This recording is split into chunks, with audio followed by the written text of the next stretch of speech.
Editing is tedious. And then, of course, you and I have come to the agreement that marketing, Yeah. the real hard part, the writing the Yes. book and the publishing and all the creativity and all of that, it's all the marketing is the hard part for That's sure. what he told me. He said, "Marketing is harder than writing." And I'm like, So, "I am done." no, it's like the He last said, thing I "No, do. you're not done. You're just starting."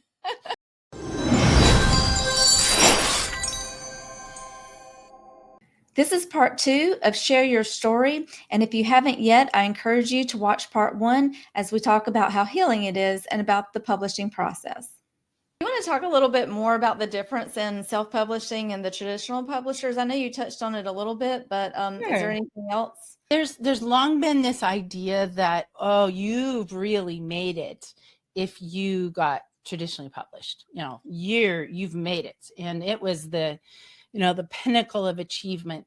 The thinking is, with the way technology is now and the fact that anybody can publish a book and anybody can market a book, a traditional publisher really does not have many advantages over a person who's passionate about their book. In the past, if you got picked up by a traditional publisher, they would give you something called an advance. And it might be, it could be $100,000 or, tens of thousands of dollars. And that was really exciting. Of course, you don't make any more money until that's been paid back. But I'm going to tell you honestly, in today's world, you just don't see that anymore. The only people who get big advances from traditional publishers are people who are already very famous, very successful. If you get 5, 10 grand, you're doing good. And here's why that matters. It is not, in my opinion, it is not worth giving away the lion's share of the royalties to a publisher, because they're going to make the most money on your book and lose control for the amount of money that they're giving you. It's just not a good deal anymore. And being picked up is very, very hard. Let me give you an example. I mentioned that I started my company because I was publishing stories of people in a collection. So my first book is called The Triumph Book, and it's a collection of stories from people who've endured severe tragedies that found purpose and joy in life because of what they went through. And it was just called The Triumph Book. But then I came back and I put together another book. And this is a collection of stories from veterans. And it's called Heroes. So it's in the Triumph Book series. And I just love our veterans. And I think their stories are so important. So I published that book. And it really launched me into a lot of work with veterans, which I won't get into right now, except just to say that I work very closely with veterans, especially incarcerated veterans. 1 in 3 veterans is justice involved. They have a very high suicide rate, but most people don't know they have an extremely high incarceration rate and problems with the law because of their PTSD.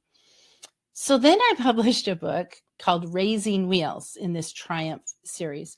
And this is a collection of stories from people who are raising children who have disabilities, that are in wheelchairs, and some stories from adults who've been able to find great success in life living on wheels, living in wheelchairs.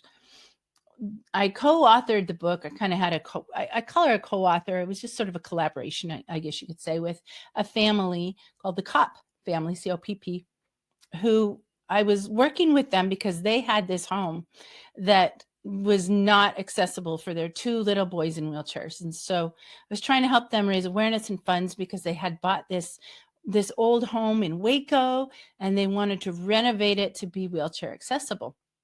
And so I worked with them. We did some fundraising projects, and they actually ended up catching the attention of 2 very famous people that you've heard of, called Chip and Joanna Gaines, who had a show called Fixer Upper. Well, they were selected to be a family that had a home renovated by Chip and Joanna, and they teamed up with Tim Tebow. So I think everybody's heard about him, and he loves to help children who have special abilities. So they did this show where Tim Tebow was on it, and then Chip Gaines actually did a big internet fundraiser to pay off the mortgage. So they had renovated the home, but then they paid off the mortgage. So I'm sharing this because I had this book. The stories are fantastic and really inspirational.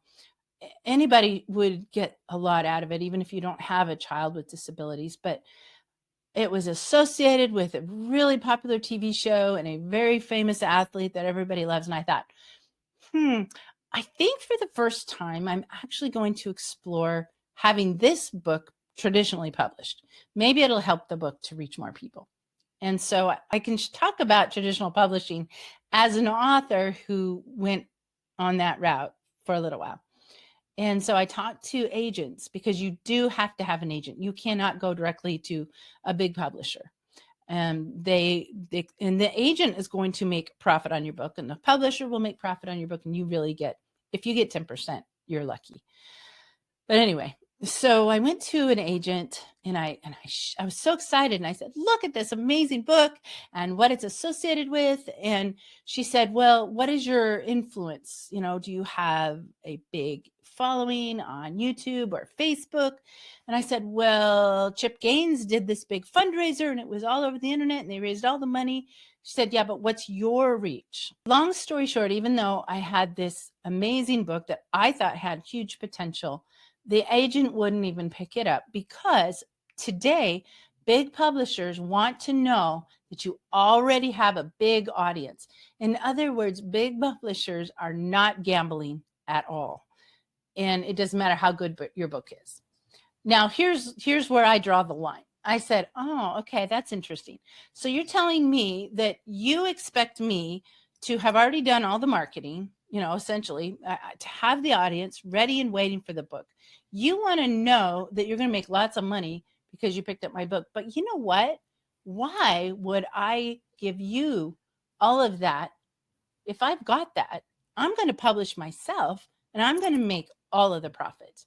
If that makes sense. So, yeah. And if you don't have that, see, a lot of people think, oh, if I could just get picked up by a traditional publisher, they're going to sell the book and I don't have to work so hard.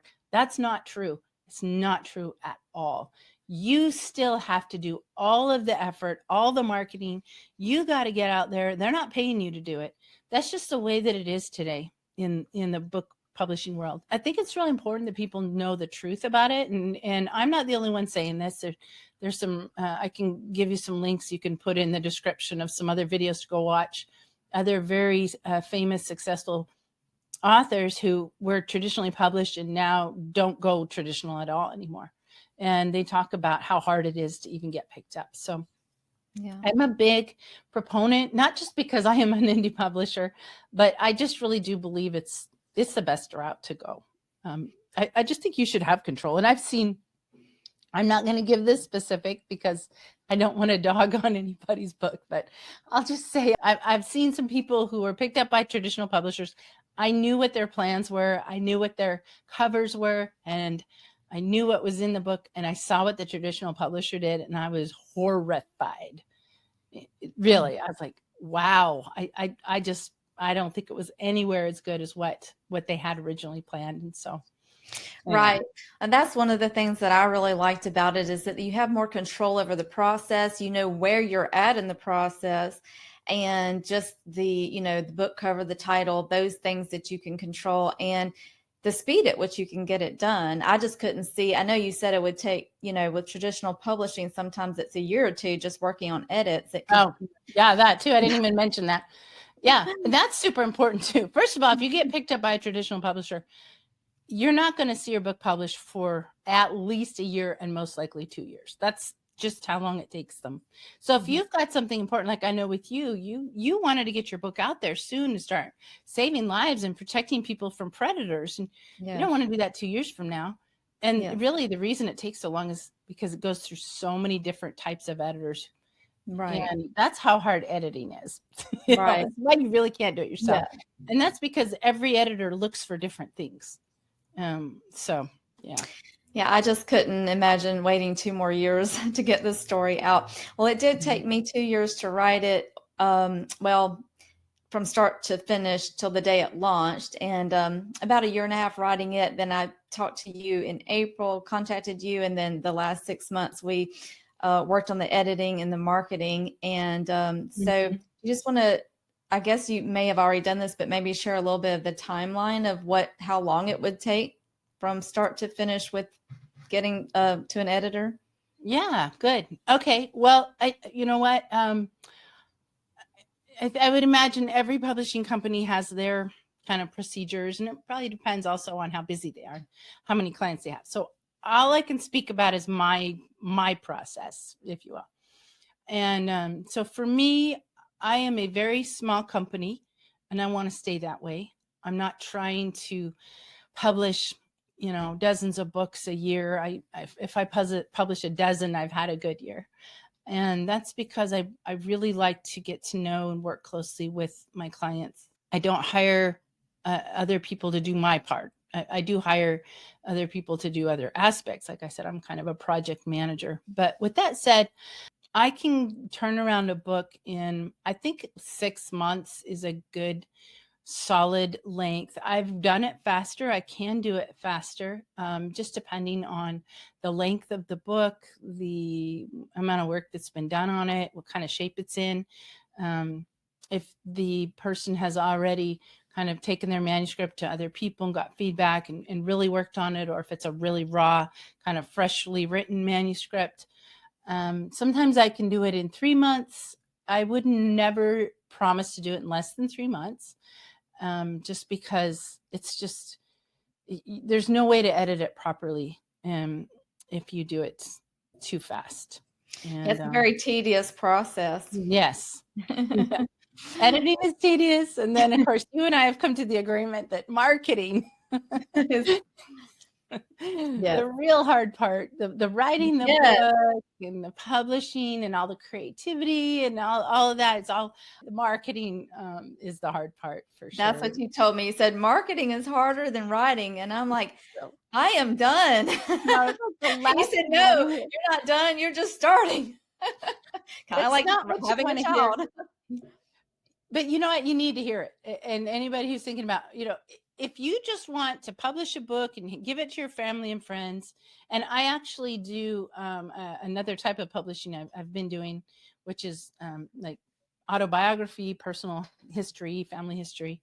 I think those books are really important. I'll publish a book for someone who's got children and grandchildren and, just, so let me just say this. You can publish a really important book and not stress about selling it.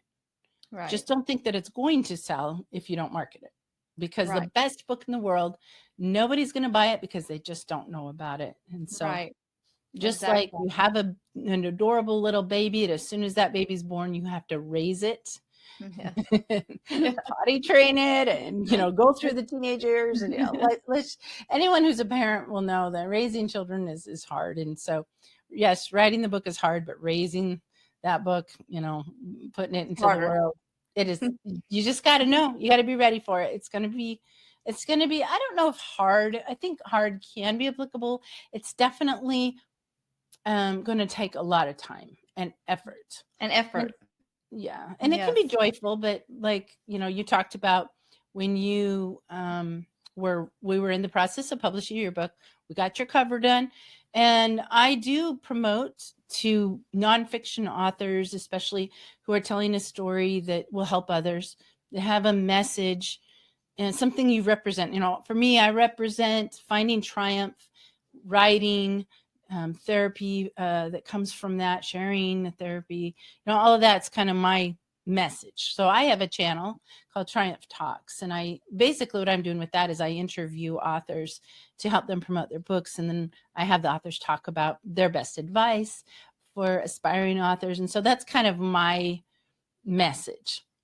And I really do believe that when it comes to marketing your book, and it's a long-term marketing plan, but honestly, I think it's one of the best marketing plans, and you're doing it. And that is to start a channel, because you can reach tens of thousands, hundreds of thousands, and millions of people through video and through your channel and your episodes. And just, it takes time to grow, but the potential is incredible. So we came up with the logo that you see in the corner, the D, and the animated logo at the start. It's a learning curve, but you're making great strides on that. And it just takes time. It's just a matter of doing it. Well, you encouraged me to do the YouTube channel, and it's completely out of my element and my comfort zone. As writers, we are more introverted, and we would rather stay, like I say, in the woods writing, or just behind the computer screen, not one to go out and, mingle and talk, and especially not do some kind of broadcast yourself YouTube channel. But back in the old days, writers could probably do that. We can't get away with it anymore because now that there's all this functionality of technology and being able to engage, that's the main key word, engage with your readers. And now we have an incredible way to do that. And people they want to hear from you. They want to talk to you. And so it's something that I think is good for introverts. I think it's going to be good for me. And I'm just learning every day. I was going to say that it's actually for introverts, I think it's fantastic because you're talking to the world, but you only have a little camera in front of you and maybe, right. and maybe a guest that you're kind of looking at on the screen. And so it doesn't feel quite as intimidating. Right. It's a little intimidating at first, of course, when you're not used to it. My neck used to turn red in my first videos, if you watch them. And it's only just because I was nervous. And I think the key, let me say this, I think the key to every step of this process is to find the fun part. Yes. Yes. You've got to make it fun for you. Yes, If it's absolutely. not fun, you're not going to be able to stick with it. You're not going to look relaxed, and nobody else is going to have fun with you. If you get a publisher like me, just find somebody that you enjoy and you become friends with, and let it become this beautiful friendship as well as a business process, Right. And anything that you do with your marketing of your book, whether you're going out and speaking or you're just doing Instagram or, there's so many different ways really to promote. You don't have to do a YouTube channel to promote your book. Of course, there's multiple things. I just think it has the most potential. To reach but the it most does take a lot of time and effort, and you got to be committed because it takes time to grow an audience. But you just got to make it fun, and I love your set. Just looking at your backdrop, I can clearly see that you put a lot of thought into it. You've made it your own. You put some personality in it. And then when you sit there, you're like, yeah, this is, this is my space right here. I love it. Yeah. This is my retreat. I love to just sit here, and I love talking to authors about their books. And some of them I've published and some I haven't. So, but if you put that mindset in saying, I love this, even if you don't love it all, just say, I love this. This is fun. You'll just stick with it. So, yes, absolutely. Well, just for the end of our show today, would you just like to tell people about like how to be realistic with gauging your success and the timeline of that? Yeah, that's a really put your book out there that's for the a really world. good point to bring up. Yes, that's just like with a YouTube channel. It's a long game. With publishing and marketing and selling a book, it's a long game. You might be somebody who has a lot of people anticipating your book, and that's wonderful. But even those people are going to be, they're proverbial low hanging fruit, right? So you publish your book, you're going to sell a lot, and then it dies. And in anything that we do, we sometimes we start strong, and then we have to push through the comfort zone. We have to push out beyond the instant easy sales, and that takes time. In marketing, it's known that you may have to have 7 connections with someone hearing about your product before they'll actually buy it. Like there's statistics. And so again, I think that sometimes people will publish and put a book out there, and then after that first flash of success, then they start to say, oh, this is hard. What do I do? And, or they'll get discouraged. And I think if going into it, if you're realistic going into it and say, okay, I'm going to give this time. I'm going to go and be on as many YouTube channels. I mean, set up a studio so that you can just go be on other people's shows and talk about your book and talk about your message. And there's lots of places to interact with podcasters and channel hosts, and just say, all right, I'm just going to do it. I'm just going to stick with it. And I think we can have something that I've heard referred to as analysis paralysis. And that's where we look too often closely, how are my metrics? Oh, they're not budged, and if you're doing a YouTube channel, for example, you need to get about 30 to 50 videos out there before you can even begin to analyze them. And of course, you want to improve everyone the best that you can, but you just kind of have to say, I'm just going to do the right things. And in time, it will grow, and it will. But in time, we're talking 6 months, year and a half, 2 years.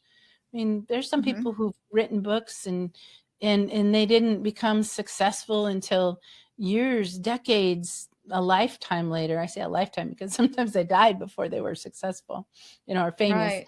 Especially that's with a lot of artists. And I joke sometimes that I just have to die first before my books are going to, reach the potential that I think they have. It's so be it. If that's what it takes, someday, people are going to be able to pick up your book and learn from it, and you're going to influence someone. That's right. And you may influence people who haven't lived, who haven't even been born yet, who won't live for 100 years from now. If you don't publish a book, they're not going to get that 100 years from now. Right. But if you do, it's out there. I think we have to just kind of say, I am just glad for the opportunity to put something so amazing out there. And I know that God's going to take it to who he needs to take it to. That's and right. not be hard on ourselves if we don't feel like we're meeting the world's metrics of success. And that's a hard thing to do, but it's really, really important. So true. So true. Yeah. Well, thank you so much for coming on the show today. Do you have any last thoughts? Well, I just love you, Destiny, and I want to see you succeed. And I'm right here to help you in any way I can. Just if I could put a little plug in for you right now. Everyone, she didn't ask me to do this. So I'm going to take the opportunity. First of all, I want to plug your book because I really do believe that what you are talking about when it comes to the access that predators have through technology, it is probably the scariest thing that we're not thinking enough or talking enough about. Right. And they are very intentional. And of course, with human trafficking in the billions, it is something that we need to be aware of. So your book is both a fast-paced, suspenseful story. You're right there with you, but you really do teach such important things. And then with your channel, I know you've talked about being able to use this channel, particularly to help mothers who are struggling, right? Right. And I'm a mother. I'm a bereaved mother. I'm also a mother who has been alienated a little bit from one of my children and my grandchildren. And this world is just kind of creating some really serious mental glitches. Yes. And just having this platform where mothers can learn from you. And I love this idea that we've talked about of having like a panel where you could bring some people on and just kind of have a conversation that people can come and watch and even join. And so I just want to use this opportunity to just tell your viewers right now to be sure to subscribe to this channel. I hope to be following and watching and participating sometimes as well in those future shows. Motherhood can be so wonderful and heartbreaking at the same time. Absolutely. Yeah. Well, I love you too. And it's been such a joy to work with you. Melanie's always trying to do everything to make it even better. And I love that because she just takes her time. She's never rushing it. She's never in a hurry. She's always wanting to make it better. And that's another thing that I talk about is being able to come out on the other side of whatever you're going through, and not just come out on the other side, but come out on the other side better. So thank you for joining us today, Melanie. So that concludes our show today. And thank you so much for joining us. We do encourage you to write your own story, even if you just write it down in a notebook somewhere. It doesn't have to be published. As long as you can just get it out of your heart and onto the paper, you're going to feel better. You're going to heal. I believe it is one of the best therapies and the ways to healing. So we hope that you will comment below, and I'll see you in the next video.